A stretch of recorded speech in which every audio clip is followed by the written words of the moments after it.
Manusia sering sibuk dengan urusannya sendiri, sampai seringkali lupa mempersiapkan diri untuk menyandang gelar yang sesungguhnya. Almarhum.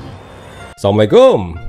Oh, jadi ini Final Destination versi diskon dengan bumbu balas dendam yang mempesona. Gak masalah kalau kalian udah kenyang dengan film-film horor yang terlalu predictable dan bikin kalian mikir, ini kenapa sih gak selesai-selesai?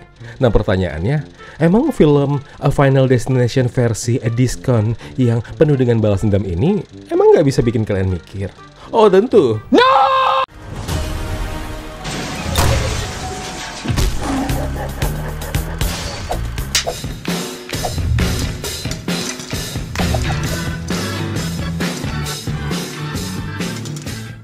Siapa sih yang butuh plot yang kuat kalau kalian bisa dapat jumpscare yang udah jelas bakal muncul, iya kan? Tapi tunggu dulu, kalau nggak ada ketegangan dan cuma ada adegan kematian beruntun, nggak punya makna apa-apa. Emang apa yang bisa kalian harapkan lagi? Hah? Ada? Mikir goblok.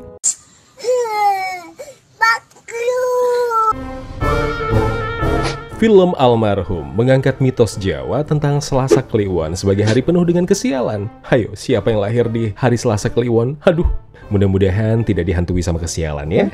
Kematian tragis Pak Mulwanto yang diperankan Rukman Rosadi dan di hari Selasa Kliwon kejadiannya langsung jadi pemicu malapetaka buat keluarga Nuri yang diperankan Ratu Sofia. Konon, kalau ada yang meninggal di hari tersebut, dia bakal ajak anggota keluarganya buat ikut menjemput ajal. Kok ngajak-ngajak mati? Wah jangan, peleter belum lunas sayang. Serem kan?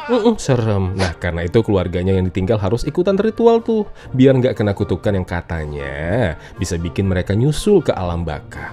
Serem. Nah si Wisesa yang diperankan Dimas Aditya, anak sulung yang kerjanya jadi dokter, jelas menolaklah mentah-mentah ritual aneh itu.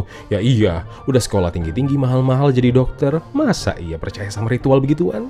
Dan dia jelas lebih milih nemenin ibunya lah, Nova Eliza, yang masih diselimuti trauma. Tapi yang namanya hidup, apa yang mereka nggak duga malah kejadian. Nuri dan adiknya Yanda yang diperankan Alzi Markers mulai dihantui hal-hal gaib yang bikin mereka makin penasaran. So, apa benar semua ini ada kaitannya sama kematian sang ayah di Selasa Kliwon? Penasaran nggak sih? Saya yakin tidak. Plot yang udah terlalu basi dan sebenarnya ini gampang banget diprediksi. Kalau kalian berharap ada yang bikin kalian terkejut, selamat. Kalian bakal terkejut dengan betapa gampangnya nebak siapa yang bakal mati dan kapan mereka akan mati. Nggak perlu jadi peramal buat tahu ini endingnya bakal kemana. Ning Siti Nampi, nggak ada apa-apanya. Semua kematian terasa kayak urutan di film Final Destination versi basi. Tapi tetap aja ngasih kita vibes, ya udah pastilah ini bakal mati. Udah pasti mati tuh. Gusti, Hasam Gusti. Gusti. Alur ceritanya cuma numpang lewat sayang. Drama keluarga yang seharusnya bikin film ini deep malah jadi kayak bualan gosip sehari-hari dipaksain punya efek dramatis menyedihkan. Aktor kaku, CGI malu-malu. Soal acting entah kenapa mereka sebenarnya punya potensi. Nggak mungkin lah mereka terpilih jadi aktor dan aktris di film ini kalau mereka tidak punya potensi sebagai pemain film. Namun sayangnya kelihatan sekali kayak orang yang lagi baca skrip pertama kali. Keren kan? Apalagi kalau ngomongin CGI-nya. Kita bisa bilang, ya ampun, kalau di film horor CGI aja kayak gini, kebayangkan gimana horornya?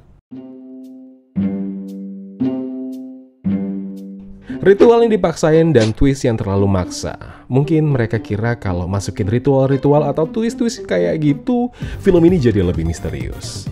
Tapi yang ada malah bikin kita semua jadi ngakak karena terlalu buru-buru dan nggak dibangun dengan benar. Seolah-olah mereka itu menyelesaikan skrip ini sebelum deadline habis. Endingnya gimana? Ya super maksa. Dengan plot twist yang nggak punya build up malah bikin kita jadi bertanya-tanya. Apa coba maksudnya? Jadi, kalau niatnya bikin sequel, please, nggak usah buru-buru ya saya. Kasihan penonton. Kita mikirin duit loh. Mahal loh. Pajak 12% loh. Mahal loh. Dan yang terakhir adalah scoringnya. Lebay. Oke, ini yang paling parah. Kalau kalian berpikir horor itu harus ada musik yang bikin tegang, almarhum sih ngasih sentuhan yang berbeda. Soundtrack yang jelas-jelas over the top. Wah, bukan dalam konteks positif, melainkan sebaliknya. Di setiap adegan sedih atau yang mencekam lah, musiknya langsung naik derajatnya kayak lagi nyoba kalian untuk nangis, dipaksa nangis. Di satu sisi kalian akan bilang, lah ini kan soundtracknya kayaknya lebih cocok untuk drama keluarga ya. Tapi di sisi lain ada bagian yang kayak ngajak penonton untuk, tolong coba nangis dong. Tolonglah nangis, kami udah bikin film loh. Ayolah bikin drama lah, biar ada konten kami, biar kami upload di Instagram, biar banyak yang penasaran. Gitu kan? Ayo, jujur dong, gitu kan? Ketahuan. Visual dan sinematografi yang sebenarnya layak diacungi jempol. Walaupun ceritanya terasa kaku, beberapa plot agak melambat, ada satu hal yang bisa dibilang keren dari film Almarhum ini. Sinematografinya oke, dengan pemilihan warna, pencahayaan yang bagus, film ini berhasil ngasih atmosfer yang menegangkan dan enak dilihat. Meskipun nggak sempurna, intinya visualnya berhasil lah ngebawa kita ke dunia horor yang gelap dan penuh dengan misteri, walau pada akhirnya ya memang nggak seberhasil itu buat kita jadi takut.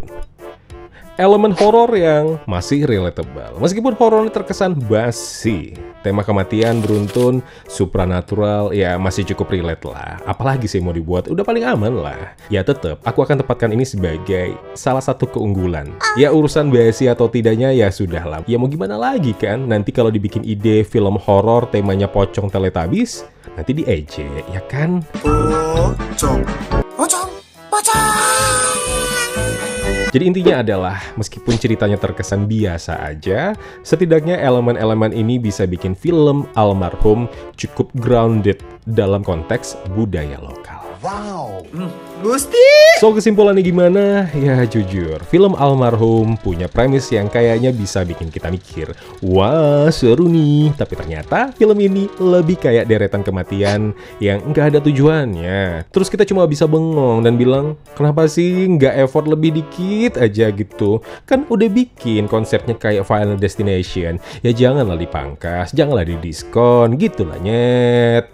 Singkatnya, film Almarhum ini lebih cocok buat jadi tontonan santai di akhir pekan. Tapi catet, kalian punya budget lebih. Kalau duit lo cuma cepet dan lo rela ngeluarin duit puluhan ribu untuk nonton film yang nggak oke, atau paling kasarnya film jelek, jangan ngedumel sayang. Udah diingetin kan, udah dikasih tahu kan gimana filmnya? Ya udah, pikir pakai otak.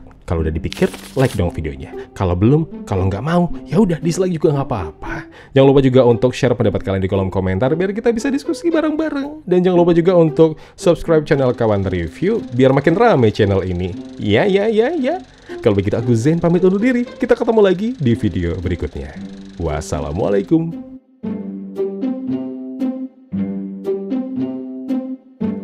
Ya kawan-kawan, terima kasih telah menonton video review ini. Jangan lupa klik tombol like-nya kalau kalian suka, klik tombol dislike kalau tidak suka.